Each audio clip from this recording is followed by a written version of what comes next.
So thank you. Perfect. Yeah. So I don't think we're moving on. And what I want to do, Scott, is I want to speak really directly as if only the frontline troops in Hmm. CENTCOM and in the Gulf are listening to this. So I have already been on a lot of media. Those listening who want to hear a lot of wide stuff, and we'll probably get into it. That's absolutely fine. And also, I just did a giant Substack here. You don't get a lot of sleep in war. People in the front lines know that a lot better than I do. So, and I'm trying to do the best I can to give the best that I can in this situation. Now, the big thing I want to say to our frontline forces here, because there's undoubtedly tremendous anxiety about what is occurring or not occurring and what this means in the short term, the long term. And I'm going to talk about all of that, Scott, in the meaning of the deal. Is there a deal? The big thing I want to say right up front is what would the end of the war look like for our frontline forces? How would they know the war is ending? Okay. And how they would know is that they're being withdrawn. They're physically leaving the region. I mean that the forces that went in, the ground forces, the airborne troops are physically out of the region. I mean, the Marines are physically out of the region, go back to their bases here in the other regions of the world. I mean that it's probably wouldn't be 100% of our naval forces under any conditions would leave the region. Certainly, one of the aircraft carriers would physically go to another place in the world, say the Pacific or the Atlantic. You would have probably the vast majority of the other. You certainly have, of course, the ships that go with the carriers, but you would have the vast majority, probably something like 60 to 70% of the ships overall would leave the region. And that is the key thing. Also, the aircraft that includes tanker support, that includes what's happening at Jordan. Now, I don't have the full details the way your frontline forces are going to have. They already know what the details are. I don't think they need exactly Professor Pape to sort of find out what CENTCOM is not putting out to the world or so forth. The big thing is what I just said, which is until they are physically removed, the war is not coming to an end. That's just the fact of the matter here. And it can change in a heartbeat here. It can change because Israel decides to bomb Beirut. That, of course, means Iran might will go back to hitting Israel. It can mean Israel decides to assassinate the new supreme leader because they got the new supreme leader in their gun sights, and they're just going to go do it, and they don't care what Donald Trump says unless Trump shoots the planes down. Okay. So, and I don't think that's happening. All right. So I'm not going out. I wouldn't say, no, I'm just trying to point out that the way we can talk about the ways this will unwind or potentially unwind or come together here, we would definitely talk about that. But for our frontline forces here, this is the absolute crucial issue: is are they there or not? And Hmm. if they're there, the war is there. And it doesn't matter whether they're shooting, doesn't matter whether ships are moving through the strait or not. That's just what's out there in the noise. The signal is, are you physically there? At the Water's Edge is supported by Gray Zone Advisory. Gray Zone helps businesses and organizations understand geopolitical risk before it becomes a crisis. If your company is exposed to conflict, supply chain risk, defense markets, or international instability, Gray Zone provides executive briefings, strategic analysis, and decision support to help leaders understand what is changing and what to do next. Learn more at grayzoneadvisory.com. You had an interesting article in your Substack this morning I was reading through, and you were talking about how time is not neutral in these conflicts. And thinking specifically about what's going on in the Gulf, we have this, okay, in a week there's a signing ceremony, and then 60 days we'll have a final understanding, whatever, rough timeline. How do you, assuming that troops are not leaving the region, how does the 60-day window, what is different as we approach the end of that 60-day window for them versus how it is right now? Is it just a flatline level of potential escalation? Or as we get to the end of that 60-day window and they're still physically present, do we expect a flare up? How is Iran likely to respond to that? Well, there is an issue I'm expecting that will come on the table as the 60 days goes forward. That is the real potential for the flare up, Scott. And that is the issue that the deputy foreign minister of Iran has already put on the table. So Donald Trump gave the post last night. Probably everybody here has seen that. And then, but what they may or may not have seen is the deputy foreign minister of Iran who gave his statement, and that's been the most senior. And then just this morning, before we got on, it's been repeated by more foreign ministry spokesmen. So there hasn't been any change from what the deputy foreign minister said last night that I can find so far. Okay, so literally before we got on, Scott, that's what I was checking here. And what the issue is, I'm most concerned about vis-a-vis our troops in a flare-up is the demand for the withdrawal of our troops. So I just talked about how that is a crucial issue of withdrawal of our troops. Well, I think this will become an issue as we move through the 60 days, because I think that what Iran uh, has in front of it is growing leverage. And when states have growing leverage or power, that tends to lead to more ambitious goals. And their leverage, and I'm glad I'll just give you the like a high point, and then we can get into the detail, is coming because those oil inventories will continue to run down over the next 60 days. That's going to create leverage where then any minor disruption of oil will tend to have much more impact than it does today, because our cushions will be gone.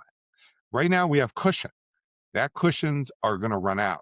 Now, as that happens, then their leverage will go up. And as their leverage goes up, what are the things they might want? Well, start right now, they have survival. And President Trump is if you even by his rendition of the MOU, he's not calling for the regime change. In fact, he's trying to tell I was never that interested in regime change. So there's nothing about regime change. There's nothing about Iran losing its missiles or losing its drones here. So that whole set of also the proxy. There's nothing in here about Iran won't support the proxy. So all those tools, the regime and its tools of regional influence are there, even by President Trump's own interpretation of what is coming. So those tools are there. Okay, that leverage. Then what's the next step? So it goes. Iran has gone then from survival to control of Hormuz, or it could control Hormuz again, keeping the means of control. What would be the next step to solidify power, gaining power? That next step would be the withdrawal of American forces. And that withdrawal of American forces is already being discussed by Iran. I'm not surprised, because that is a power step. It's not just a like that's how you end the war step. And that would have power, because if those forces do withdraw, that will move the frontline states even more to cooperate and side with Iran than they are already. They're already moving to side with Iran. That's already happening. This would move them even further, because it would be clear that the United States not only can't defend the physical security of those Gulf states, it's not going to try, and that will push that over the edge. So and then can America really withdraw Mhm. those forces between now and the midterms? You see, this issue of between now and the midterms for President Trump, he's still in this the mechanism of the escalation trap is a domestic political mechanism where the leader that starts the war doesn't want to own the L of the war. But if Yeah. the L's keep coming, it's like you think the game's over and it's not over. The other side's still scoring on you. You said, wait a minute, no, the game's over, right? Our team's walking off the field and they keep scoring touchdowns. Well, that's what I'm describing, that idea, and that's where the flare up is potential, because there is a big hunk of Trump's domestic political base that is already very unhappy with this situation of the deal. You can see it already in the last 12 hours. And they will get more unhappy as there's more L's or more points for Iran on the board. The more Iran puts points on the board going forward, the more that's going to be a domestic political loss, as it translates immediately into domestic political pressure for escalation here. Hmm. And that's where the flare up is. So I think we're in the middle game of the escalation trap. It's the middle. I think that we probably have another couple months here in the middle. It may be that the end game will start. And how would you know the end game starts? It's if we actually withdraw here. However, there's a real problem with withdrawing. And that is not the problem for our troops, by the way. And it's the problem that if Trump uh, physically withdraws between now and the midterms, this is just going to look. I mean, it's not just the Democrats who are going to scream. It's going to be a big half, maybe half of Trump's own base. It's not they won't. They'll vote for the Democrats. It's Hmm. they won't come out at all. It's not so much they're flipping sides. That's not the issue for Trump. The issue is, will they show up at all? And what's the numbers they will show up? You see. And so that's really the reason for the flare up, and why I'm talking so directly here. I'm not going into all. I mean, I'm that post I put on Substack really covers quite a bit of the waterfront, and that's what that was meant to do, Scott. And Hmm. then also those still keep the through line all the way through, so you could see where the tensions are as we go forward here. And that's what I'm trying to do with the escalation trap. It's not just a generic framework; it's a framework to help understand where the risks actually are. And we don't have a crystal ball, so we can't really say what will happen on Friday or not. What we can do is track incentives, track the risks. We can see how that's changing over time, and then what would be the indicators of reversal and change. Those are the things that I think we can usefully do. Yeah. So when we talk about withdrawal too, from Iran's point of view, is that just, the forces that the US surged into the region going home, or is that US bases in the region getting permanently shut down? I'm tracking the leverage according to the oil inventories, Scott. That's the underlying reality that is giving Iran the leverage.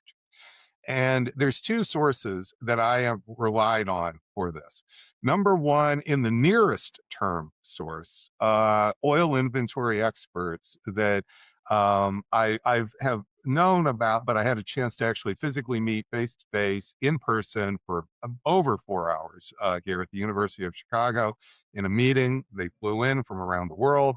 So it wasn't actually initially to meet with me. It's, we have this pretty important economics department at the University of Chicago. People might have heard of that. Okay, I'm not an economist, but I was like, unbelievable. I got the invitation, and of course the Iran war was the centerpiece of you can imagine, right? So this was and so although they wanted to hear some, what I thought, I had a research goal. I was there as a I'm You showed up with taking a pen and notes, and paper taking notes. Yeah. yeah, yeah, you guys, so you guys ask me all you want. I'm glad to tell you my stuff, but it's, show and tell here. Okay, it's both sides are going to show and tell. And so I learned a tremendous amount. And so in the short term, what's happening is I got solidified, more solid understanding of exactly where the bottoms are in the oil inventories. Now, this is available online. You can find stuff, but it's different when you're actually face to face and you can really interrogate. So the bottom line is that the floors on our strategic reserves, and this is true of other countries as well, is the floor is higher and harder than is typically communicated. So we started the war with just under the U.S. oil strategic reserve, under about 400 million barrels of oil in February 28. We're now at 348, and we're drawing down eight a week. That's the million barrels a week we're drawing down. The floor, though, is not zero, and it's not 150. It's somewhere between 270 and 300. So this is why you hear them on in the media or on social media saying we're getting to the point where we've never been to except in 1983, and why they're getting scared about that. Now, what happens when you get to that level, Scott, is these caverns where we keep the oil, and this is because this is just how oil is kept, are salt, and they're salt and sulfur. Well, what happens is the walls start to collapse. And that is the physical operational. When they say the operational minimums, that's what they're talking about. Now, there is a little bit of wiggle room. So it's this debate between 270 and 300. Okay. Oh, we But got it's not room. what? So we got room. Oh yeah, we got a clear 2 week Plenty. window of cushion here. So this is why they're already saying that we're starting this problem of starting to release less of the oil than we were, and this is why I think the panic is setting in here with Trump and Besson. And so this is these details. We don't know. I mean, I'm not sitting there with them, but these figures, these realities, are just the realities. They're not classified, but they're the realities of what's really driving the leverage here and the fears over time. Or another way to think about the ship hitting the Titanic, or I mean, the Titanic hitting the iceberg. That iceberg are those bottom minimums. So that's the short-term thing I'm focusing on. The longer-term thing is just simply the International Energy Agency, where they are saying that it won't we even if we as we run down these oil inventories over the next few months, we won't have the extra to put back in the inventories until January or February. And the reason for that is because the world now is on a knife edge of supply and demand. All of we've already had some demand destruction. It's not very much, but it's enough to create a real tight balance between supply and demand. So as new oil comes on the market over the next couple months, and it's going to take a couple months for new oil to come on the market here. For as a lot of people will already know, pumps open, ships getting filled, ships transiting over the water. So ships going to refinery will take somewhere between 30 and 60 days to even start happening. But during that time, you'll have to still draw down the inventory. So that inventory draws will still keep going down because we won't have the new oil coming in for 30 to 60 days. Now, even then, we won't have enough oil to fill up the inventory or the cushion. So that means that knife edge will be there for months, probably about 4 to 6 months, something like that. Even if everything goes perfectly, no firing, no shooting, nothing.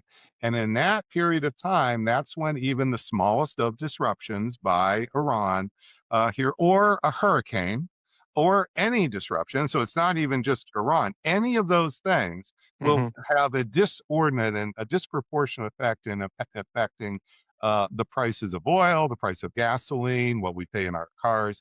So that's this tension that I'm talking about, and the exact details of where I'm getting the concerns from, what it rests on here. And for our troops here, this is important because this helps to explain why the potential for flare up with whether it's Israel or whether it's something related to the Houthis, we don't, independent of Israel, whether it's related to Iran not getting the money it thinks it's extorting. So I think Iran thinks it's fleecing Trump. I think Iran thinks it's based on what the deputy foreign minister is saying here is that Iran thinks it's getting a whole bunch of money here, and not months and months out in the pretty near term. We're saying JD Vance just this morning before I got on with you is saying no, never going to happen. It's all performance based here. Well, okay, but notice that's a loggerhead, and maybe Iran will just cave. You see, so maybe this is what they're counting on, that Iran will simply cave and it will suck it up. Israel will bomb Beirut, Iran suck it up. Israel, United States, well, yeah, we're going to be around that $12 billion, but you thought you were getting it Friday.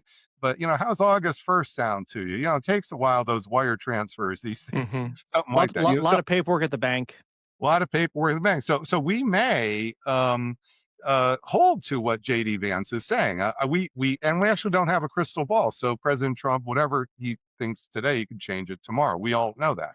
So it's not, but it really is about, will Iran accept an L? Hmm. Because that's what they want. And it's understandable. They don't want the L.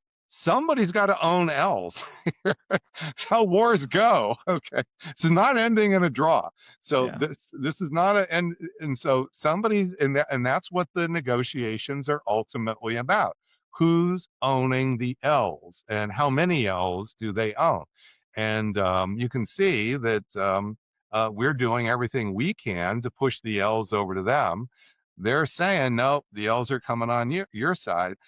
That's the stickiness of the trap. It's independent even of what the piece of paper says, because it really is about the L's, the losses. So we're talking about troops in the Gulf, but we also have a significant presence in Israel. We have uniformed folks. People don't hear about it a lot, but they work in Lebanon. We have people in Beirut working in and around Israeli airstrikes, not supporting the airstrikes. I'm not saying that, but we have people there Yep. that have to Yep. deal with that.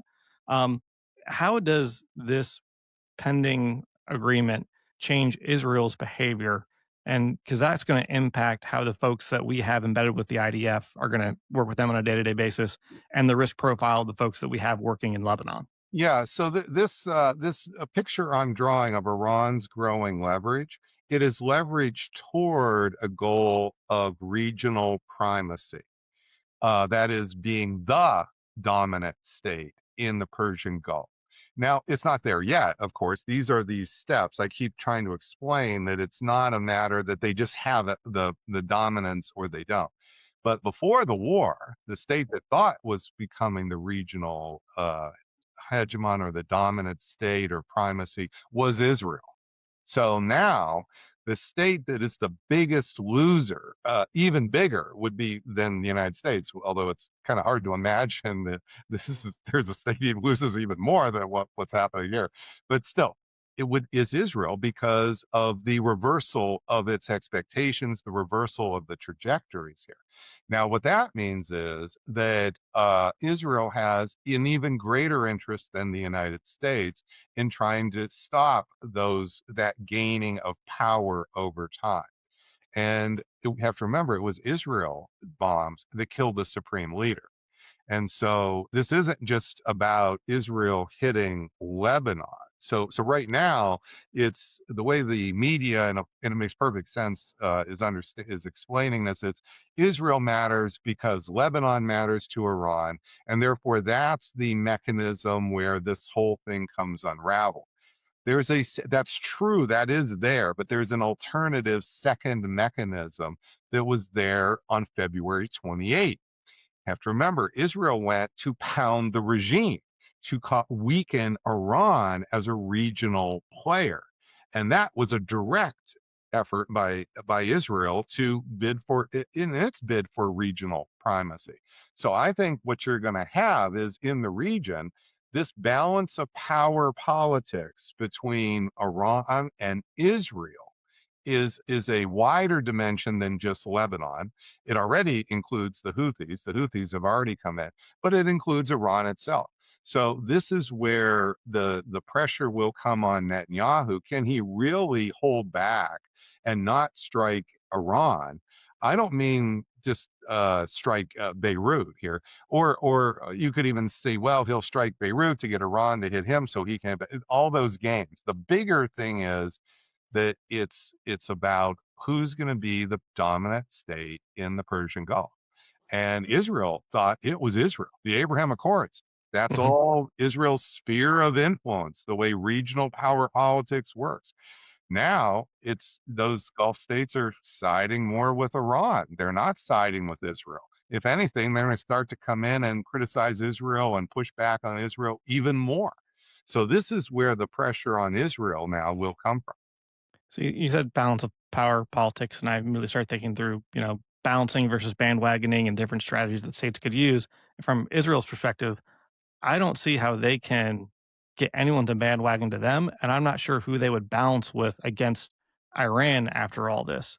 Like, They're what on their own. strategies do They're they on even an island. have? They're on an island. So they're when they have been thinking here. Notice it was Donald Trump who was the key broker of the Abraham Accords, not just Israel.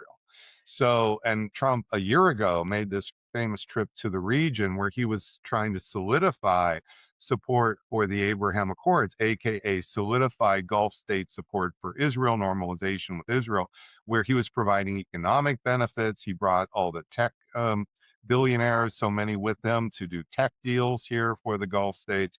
Well, that was all in the service of building Israel's sphere of influence and balance of power terms. Wasn't discussed that way, but that's the reality of the situation. That's the way a realist would understand what's occurring. And now that is all gone. The Abraham Accords is totally in tatters here. They're nowhere to be seen. On worse, if there are all kinds of reports of the UAE paying protection money, $3 billion according to Reuters, not to be attacked.